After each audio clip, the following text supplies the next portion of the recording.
جی اعوذ باللہ من الشیطان الرجیم، بسم اللہ الرحمن الرحیم۔ آج میں تمام جو ڈسٹرکٹ اٹک کے لوگ ہیں ان سے بھی مخاطب ہوں اور امت مسلمہ کے ساتھ بھی مخاطب ہوں، پاکستانی قوم کے ساتھ بھی مخاطب ہوں، جو جس طریقے سے بے حرمتی کی گئی ہماری پیاری کتاب قرآن پاک کی، اور سویڈن میں یہ واقعہ پیش آیا اور جس انداز سے وہاں پہ گورنمنٹ نے اس بے حرمتی کو کور کیا، اس کو سیکیورٹی پرووائڈ کی، یہ میں سمجھتا ہوں کہ ایک بہت ہی بڑا المیہ ہے، اور اس کے اوپر اسلامک کانفرنس کو بھی اپنا احتجاج ریکارڈ کرانا چاہیے۔ اس کے اوپر پاکستانی گورنمنٹ انفارچونیٹلی ابھی تک پاکستانی گورنمنٹ کی طرف سے کوئی تگڑا ریئیکشن نہیں آیا۔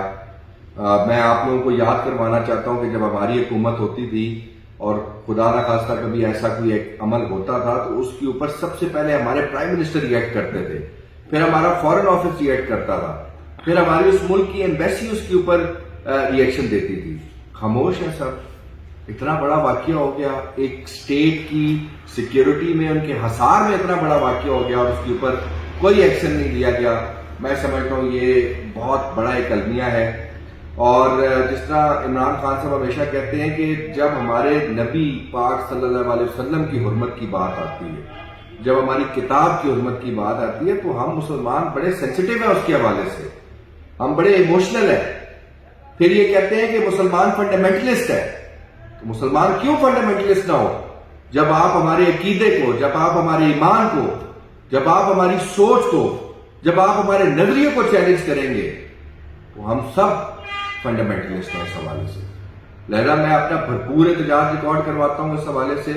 اور میں اللہ تعالیٰ سے دعا کرتا ہوں کہ اللہ تعالیٰ مسلمانوں کو اکٹھا کر، اور میں رب سے یہ بھی دعا کرتا ہوں کہ جو حکمران آج پاکستان کے اوپر بیٹھے ہوئے ہیں